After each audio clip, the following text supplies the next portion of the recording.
मोदी सरकार षड्यंत्रकारी तरीके से न्याय मांग रहे देश के अन्नदाता को थकाने और झुकाने की साजिश पर काम कर रही है। काले कानून खत्म करने की बजाय 40 दिनों से मीटिंग खेल रही है तथा किसानों को तारीख पर तारीख दे रही है। 73 साल के देश के इतिहास में ऐसी निर्दयी, जुल्मी और निष्ठुर सरकार शायद कभी नहीं बनी जिसने ईस्ट इंडिया कंपनी और देश के अंग्रेज सरकार को भी पीछे छोड़ दिया।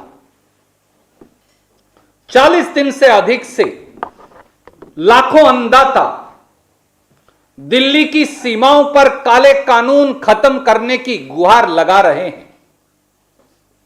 हाड़ कपाती सर्दी, बारिश और ओलों में 60 से अधिक अन्नदाताओं ने दम तोड़ दिया।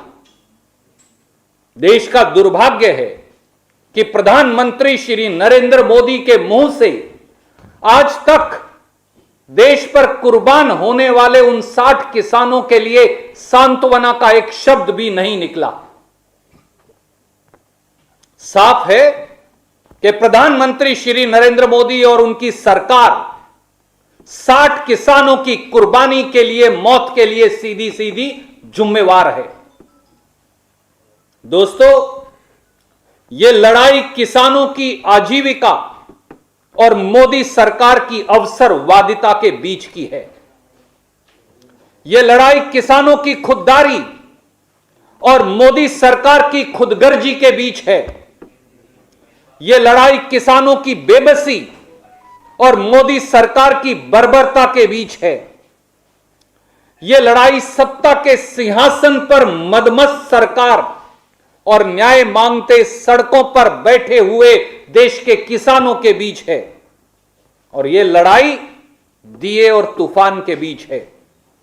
किसान देश की उम्मीदों का दीप है और सरकार मुट्ठी भर पूंजीपतियों के हित साधने के लिए, मुट्ठी भर पूंजीपतियों की ड्योढ़ी पर बिकी हुई मोदी सरकार किस देश का सब कुछ तबाह कर देने वाला तूफान है। कमाल यह है साथियों, कमाल यह भी है कि 73 साल में पहली बार देश में ऐसी सरकार है जो अपनी जिम्मेदारी से पीछा छुड़ाकर किसानों को कहती है तुम सुप्रीम कोर्ट चले जाओ।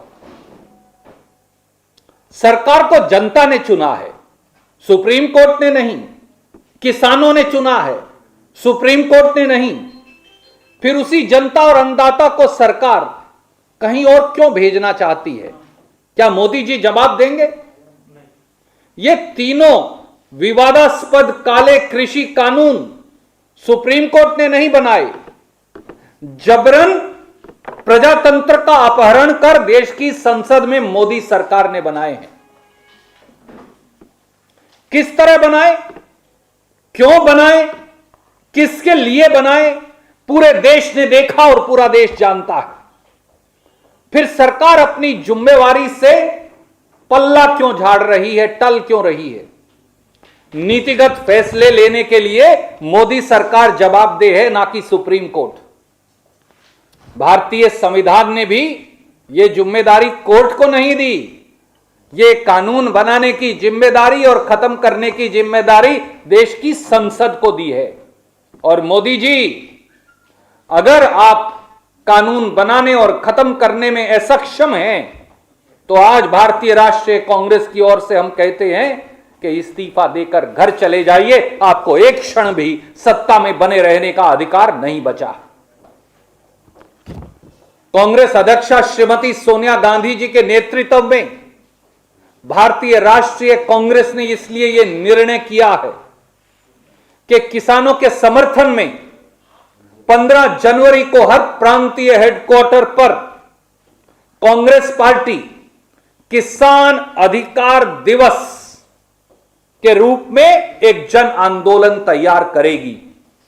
धरना प्रदर्शन और रैली के बाद राजभवन तक मार्च कर हर स्टेट हेडक्वार्टर में कांग्रेस और किसान देश की अहंकारी सरकार को न्याय की गुहार लगाएंगे कि तीनों काले कानून खत्म करो। केवल एक मांग है, समय आ गया है कि मोदी सरकार देश के अन्नदाता की चेतावनी को समझ ले, क्योंकि अब देश का किसान इन काले कानूनों को खत्म करवाने के लिए करो और मरो की राह पर चल पड़ा है।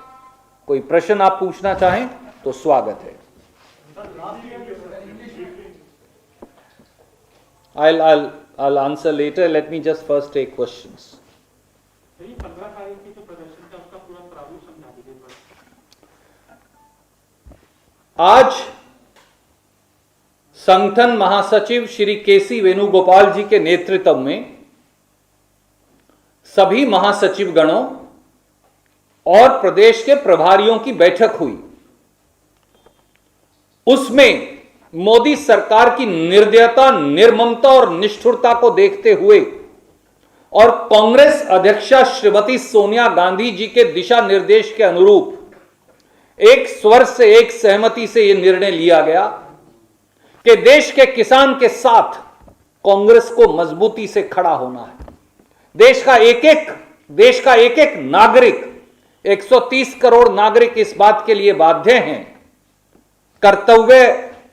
उनका कर्तव्य है कि वो देश के किसानों के साथ खड़े हो जाएं। और इसलिए निर्णय किया है कि एक जन आंदोलन, प्रदेश स्तरीय जन आंदोलन हर प्रदेश हेडक्वार्टर पर किया जाएगा, जिसे किसान अधिकार दिवस का 15 जनवरी को हमने नाम दिया है, ताकि 10 और 11 और 12 बजे यह आंदोलन होगा। वार्ता से पहले पूरे देश से जो एक बलबला आएगा, 15 जनवरी को जब सरकार किसानों से वार्ता करे तो ये जान ले कि पूरे देश ने अंगड़ाई और करवट ली है और किसानों की बात सुननी पड़ेगी। और उसके बाद राजभवन तक मार्च कर केंद्र सरकार को यह संदेश दिया जाएगा कि इन तीनों काले कानूनों को खत्म किया जाए।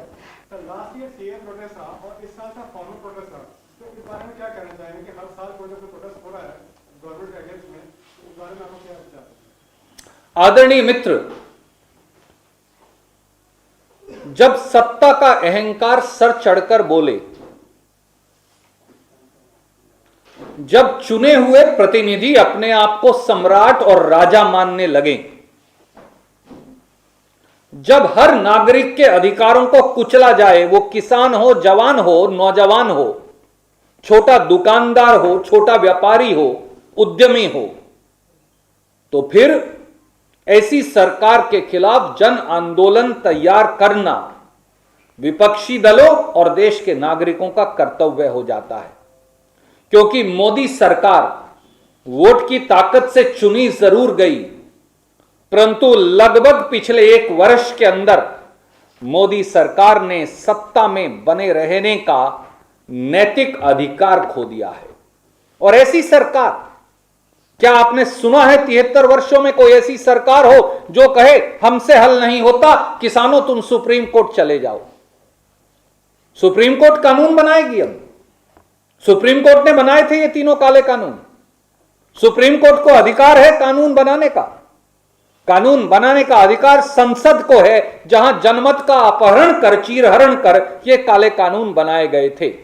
और इसीलिए मोदी सरकार को अपना अहंकार त्याग, पूंजीपतियों की ड्योढ़ी पर चंद सिक्कों की खनक में बिकी हुई मोदी सरकार को अपना अहंकार त्याग अब किसान की पुकार को सुनना चाहिए और काले कानून खत्म करने चाहिए।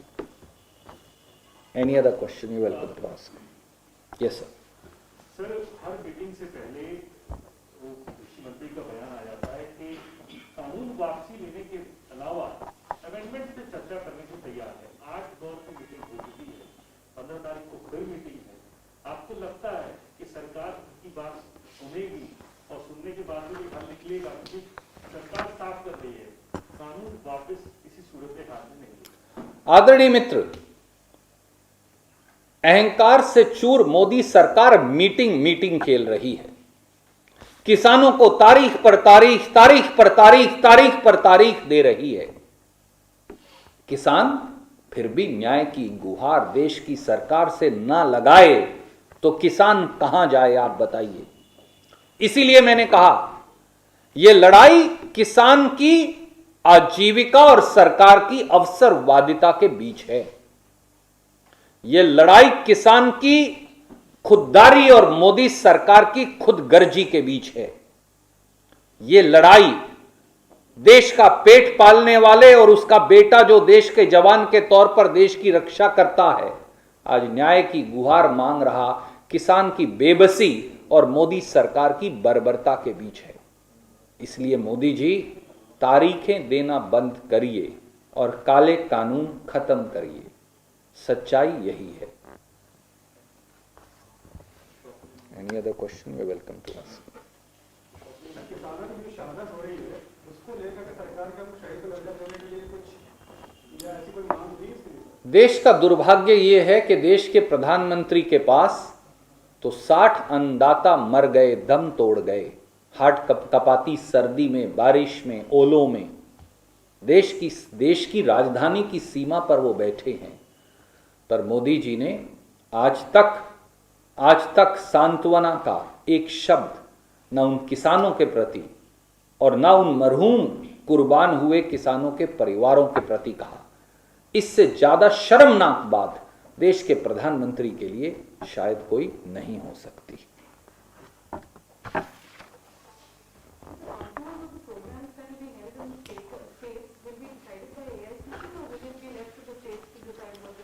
This is a state level demonstration cum rally, and the day has been named as Kisan Adhikar Divas. The demand is repeal of the 3 black laws. The demand is also the rollback of the petrol and diesel prices, which are finally affecting the farmer and the common man.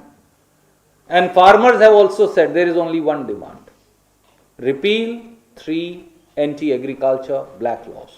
That's the demand.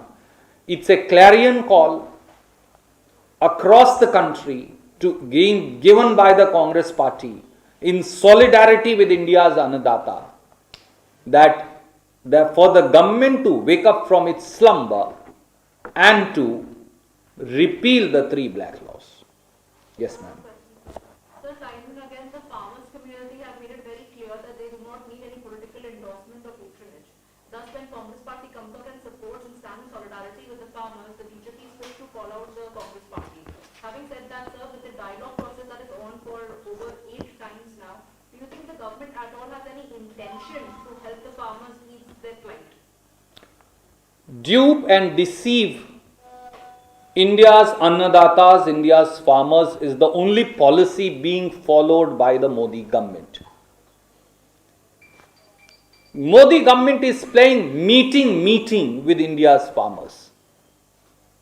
Modi government is attempting to dupe and deceive India's farmers by giving them date after date after date. Modi government is trying to tire out India's Annadatas. For over 40 days, Annadatas have sat at the doorsteps of the national capital of Delhi. Over 60 farmers have given their lives. Farmers are braving extreme cold weather,